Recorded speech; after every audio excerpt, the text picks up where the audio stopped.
What's up everyone, welcome to another video. Today we'll be taking a look at Ottomans, which was a very popular request after my last viewer request video.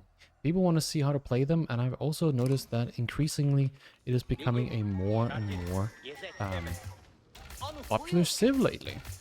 So what I'll do is I will talk through the process, my thinking, etc. What it is that I'm wanting to play for, my strategy, and just kind of run through Ottomans for anyone who's interested in playing them. That's what we're going to do here. So what we're doing first is we're going to open up with a military school opener. And this is a safe opener to always go for. You can pretty much open military school in all matchups. There's a select few matchups where you want to open barrack, such as if you are playing against the Byzantines. Against the Byzantines, can be a good idea to open up with a barrack and follow up with more aggression. And that is where the Ottomans are just increasingly super strong, because the longer the feudal age goes, the better for them, seeing that they have military schools and all of that stuff. So we're doing a standard opener here. I'll leave the build order in the description as well, so you guys can check it out. And then we're scouting our opponent. We can't go around here. He wants to kill my scout. Alright, so we want to start by going with 8 onto the food, and then we send 2 to gold, and then we rally back to food, and that'll give us what we need to age up with a military school. So we collected 50 stone, 50 wood, built a military school in the house, and now a mining camp. Pretty simple.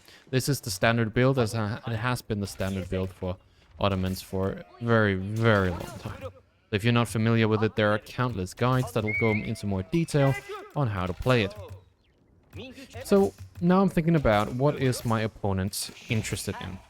So when I'm thinking about Golden Horde and Ottomans and how they interact, I think a lot about how can I make my Sipahi work. I always want to lean into Sipahi pretty much no matter the matchup, because the Sipahi is what carries this civilization. So you want to get a lot of those going, and you want to buff them up, heal them up when you fought with them, and that's really how you maximize your Sipahis. You want them to be the centerpiece of your composition. If you don't have Sipahis, you're fighting with Ottomans wrong. A lot of the times people, they're doing fast castles into knights and stuff like that, and I think it's really a shame that people don't prioritize playing in feudal for longer. And that is the key. A lot of the times you want to just play feudal for a bit longer than maybe you think you would, age up at around that 12-14 mark, and then you'd have 2 to 3 military schools ready to go, and an army that can help you secure relics, which is one of the most important things for scaling into the late game that Ottomans are also not scared to get into. You can play late game with these guys, and it's one of the best civs for playing late game due to their military schools, their siege. Everything is just amazing with them. So it's a civ that's good in all ages, as you can kind of hear me talk about here. Now I'm going for the twin minaret, and then I'm going to start collecting some woods. And I'm going to hop off gold now, because I want to get my military schools going. So I'll go with 5 on wood, I'll put 3 on stone, and then I'll rally back to wood here. You can also put 2 on stone if you don't want it to be as fast. It's really up to you. Now we have our spearmen to the front. And our spearmen will just be torching the enemy's oval.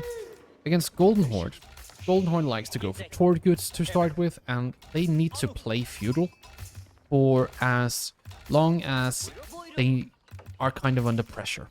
Which is good, because we want to play feudal for as long as we can, seeing that it's where our civ shines the most. And so it's a good fit for us, this matchup, to stay in feudal for maybe a bit longer than we would normally. Doesn't mean that we're not going to play for castle, and that is the ultimate goal. We just want to enter Castle Age with an advantage. We don't enter Castle Age with an advantage, and we don't have control of food, of our opponent's army, all of those things, then it's going to be tough to go castle. So always try to go castle with control. He's going to be aged out at about 450, 45, something like that, so we have plenty of time here to just torch this oval. And it's outside TC range as well, it will always be on most maps. And so we can just torch this oval, and that's a pretty big win for us, considering we went military school and we're now forcing him to sack his oval. Then we can follow up with more aggression, of course. We have the twin minaret now. This gives a really fast gather rate. Even though it's berries, it's actually faster than normal. And so this is great for us. What we'll do is we'll gather 200 stone here. And you might say, well, that's not a... We don't need that much. Well, we're going to gather 200 stone, switch this to Sipahi. And then when we get the Vizier point for it, this one here, we can go for the 3rd military school. Our opponent is now up to the Feudal Age, and he'll start to make toward goods. I'm going to put this military school.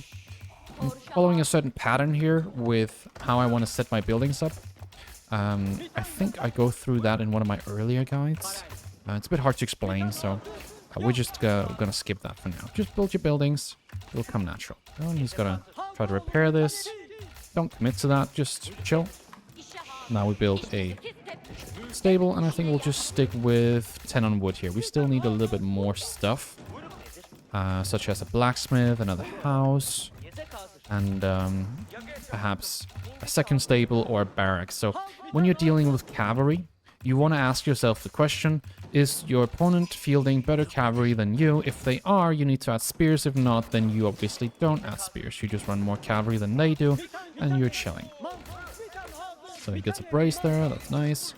Nice early damage. Just a little bit of micro, and now he has archers. So we'll definitely go into a second stable. We'll pull a little bit off wood here to be able to macro that. I forgot to go off stone here, so that's a little bit of a miss macro. But I'm sure you guys got the idea of what I was trying to do. Lol. There we are. Alright. We'll pull back now. We forced archers. We'll make Sipahi. We'll make a blacksmith to boost up our production. Come back with that sheep. And yeah, we'll start going a bit on gold as well. We want to get that ranged armor. And now we can think about what do we want to go here. I always like healers. Healers are great. Because when I'm fighting with my Sipahi, I can treat them like royal knights. Why? I can go back and heal as much as I want to. So now I'm just balancing my macro. Putting my vills and my healers out here. And then I'm just producing Sipahi non-stop out of all of my buildings. If my opponent was to fast castle, I would add a meta here. If not, then I'll add the meta with the 3rd military school once that comes around. The scout here, we'll try to go for this scout. We want to limit his vision. And we'll keep the spears back, because he is probably gonna raid me. And then we'll build a tower over here once possible. And we'll chase this. And I'm thinking... yeah, let's put a tower on the gold, and then put the spears over here. And we're getting a bit too much food here because we went deers, and deers are very, very strong, very nice. And we need also to get a house, so we'll speed build that now. The macro a little bit heavier on wood, as you guys can see. Awesome. So now we're raiding, we're looking around, what can we find? Build a second house here. And now we see that he's going Knight Archer, and he has a ton of gold. Now that can be a bit misleading, because they do need a lot of resources to produce their batches, since they're Golden Horde. So what we'll do is we'll just continue to make units, and then once we see that the circle on the golden tent is up, then we know he's aging up, and we can go for a little bit of a timing attack, and eventually go castle ourselves. I won't go away from that. The healers heal it. Don't want to lose my healers, obviously. They're very, very valuable. Put them inside the TC. So this was pretty decently microed. And we can get out again, and we can chase him down and punish him for greeting under the TC like that. We'll go a bit heavier on this. And we'll try to catch his Keshiks here. Him losing a couple of Keshiks here would be huge for us. Because he has Keshiks as well, we'll start going for our next units here. Let's block that. We'll kill that, because he doesn't have any toward goods. We can kill the Khan immediately. So you just kind of want to be very oppressive with these Sipahi, and as you can see, I'm adding a lot of Sipahi. And even if he adds, 4 or 5 spears, the Sipahi can still deal with them. They're just that good. Good. We continue. We just make Sipahi. Now we start making spears slowly. We should also start looking for his second oboe. It might be in the back of his base here. And he has mostly archers. I'll wait until I get ranged armor and my meta. Maybe I'll not wait for the meta, because that's a little bit far out. Or I'll just go for it directly, since he doesn't have spears. So I have a potential for a really good dive opportunity here. So we'll just keep making units for now. Not the spear upgrade, we want the meta. And we can kill his scout here. You see he has Karash now. And now we've blocked his vision because we killed the scout. This is a pretty big deal, and we'll try to take out this... Oops. We'll try to take out this little Kashik there. So they have an incredible long reach, and that's what makes Sipahi so strong. Use them very, very aggressively. But don't take fights you can't win. Now, add in the meta. And then add in the third military school in a moment. So I'm pretty convinced that this will go into a castle age from him pretty soon. And we're just going to be as oppressive as we can. He's also farming. Or going for sheep, I should say. We're not going to dive or anything here. We're just going to have him come out and attack us instead. Hello. He doesn't have any feudal healing. We do, so we can afford to take some not optimal trades. Just like this one. He might say, oh, this is good for me. I have spears. Ah, I have Sipahi. So I'm going to take out your spear here. And then go back and heal. Didn't quite kill the spear, unfortunately. So now we send all of our units here. And because he's making spears, of course we add archers. So, usually around now you would start aging up, but because we have Sipahi, and we see that he's committing to feudal, and our feudal is infinitely better, we will stay in feudal a little bit longer. We also see he was making stockyards. The stockyards an indication that he does not have all the resources that he wants, or that he eventually wants to hit castle age. So we'll keep making units, because then we can punish that. So let's send these down here. These have aura healing. And you might say, well, you have so many Sipahi, aren't you just going to get countered? No, because they're kind of like Onabugeisha. You can use them to great effect in mass, much better than other units, because they don't clump up on each other the same way. So abuse the range that they have as best as you can. I'm going to rally gold now, and then we're going to go again. I'm going to keep my infantry at home to defend against possible raids. And then I go out with my cavalry only. So you want to be a little bit risky, taking some risks when you play the Ghazi Raiders. Sorry, the Sipahi, not the Ghazi. And we also want to build that military school. So now we switch this to ranged armor. We have +2 ranged armor. He's not aging up or anything, but we can go in here and be annoying. So he does have a lot of spearmen, not too many actually. We could take a fight here, but we obviously don't have to. So we'll just keep raiding, and we were right, he was going to be here. These guys are going the wrong way. Right, so I'm thinking we just keep... Oh, villagers. Beautiful. So I see him committing a lot to feudal, and he's running out of food as well. But he's building all these towers. What I'll do is I will start adding more archers, but I'll also make a play for the next age. Going for the next age here will upgrade my Sipahi and give me a timing possibility. And it'll allow me to take the relics very quickly, since I do have the imams out already. You might ask, well, you haven't gone for any upgrades. No, we want to get the relics, then we'll go for eco upgrades right after. So let's go ahead and forge this a bit, have him come out. And I'll gladly one-tap this Geshik. And honestly, I'll also take this a bit. Not the best fight, but just fighting a little bit here. We lost one Sipahi and a scout here. And we can go back and heal. And that's actually pretty decent. Not the worst. Now, let's not forget about this military school that we want. Like this. Go back and heal. Age up. And we age up with Mehmed Imperial Armory. And then we heal up our Sipahi. Pull a bit more of wood. Pull the wood line into the back. And with that many on gold, we do need to find a second gold. That will be here. And then we heal up our units. So use this heal ability very, very much. Don't be afraid. So the tower, because it's front. Get a few more. And then we change this to Sipahi. And once we're done healing here, we'll send the imams out. And get the +1 range attack.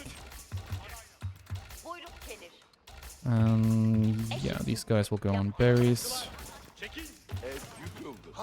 Like that. And now we go again out on the relics.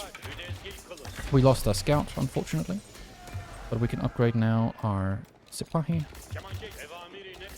So we go here, and we go here. Very good. Go to the second tower. Go for an attack again. And now we can actually send 2 guys to stone again. Oh, we want to take this. Like that. That's beautiful. Activate the melee armor, and we can just wipe this entire Keshik mass. Because we got a nice surround like that. We kill everything. And this can be a GG moment, actually. So he has more units. Once the Sipahi upgrades come through, we can definitely take a fight. So I'll go back with the 2 of these. And then add more Sipahi, and we'll start adding Janissaries, and we'll get Advanced Academy, because it'll make our military schools work faster. Now, he had a lot of spears, so I'll make 1 mangonel, and then I'll start making springles. So don't be afraid to make springles, they're extremely good. And we'll go on this berry after. So many spears. I kind of want to use my healing more, but that's also too many spearmen for me to engage. So we'll just go like this. Drop the 2 relics. Take this, and then this. Now we have all the relics coming. We'll go like this. And we can use the sheep to scout a bit. Be creative. Take down the oval. Get a wheelbarrow. Get survival techniques, and we can hop on the deer after. And he's here also. Alright, so I want to go and engage with my spears, with my new Sipahi. I could also make men at arms if I want to really go for that, but I do like to just showcase you guys how strong the Sipahi are. They're absolutely a unit you should use when you play Ottomans.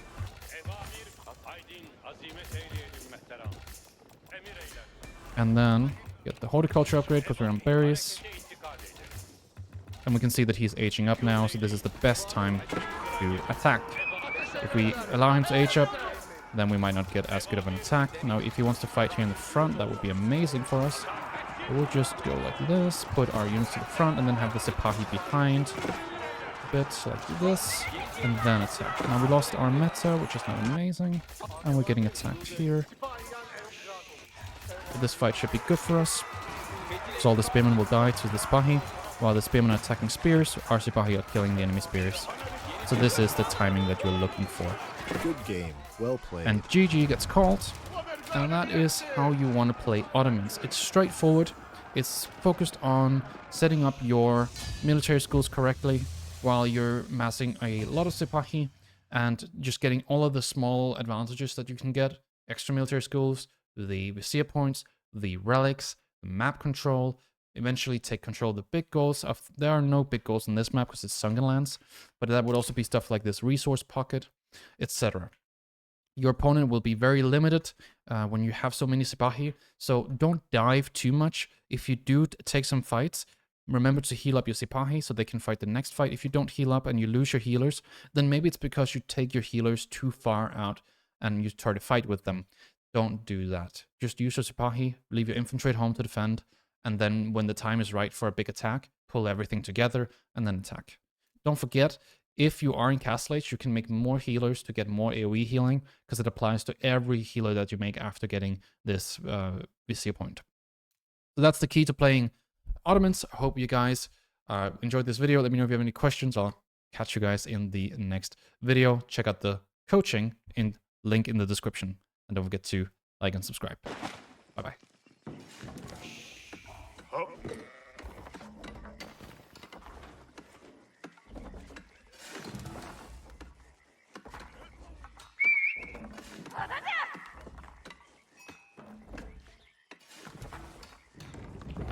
Yoki kana.